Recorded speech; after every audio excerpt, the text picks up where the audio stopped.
আমি শুধু আপনাদের কাছে একটা কথাই বলবো, এই সরকারকে আমাদেরকে উপড়ে ফেলে দিতে হবে, নইলে পশ্চিমবঙ্গ থাকবে না। আমি বক্তৃতা করতে উঠলেই আপনারা ভাবেন যে এ মনে হয় আমাদের বিরুদ্ধে কিছু বলল।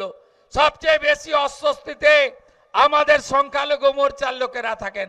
আমি বরাবরই বলি আমি মুসলিম ভোট চাই না, এ কথা কোনোদিন বলি না। আমি যেটা ধ্রুব সত্য বলি যে আমরা মুসলিম ভোট পাই না। নরেন্দ্র মোদী সব দিয়েছেন, রেশন দিয়েছেন, কোভিডের ইঞ্জেকশন দিয়েছেন, ঘর দিয়েছেন, শৌচালয় দিয়েছেন, সব দিয়েছেন, ভারতীয়দের দিয়েছেন। জাত দেখেননি, ধর্ম দেখেননি, ভোট ব্যাংক দেখেননি।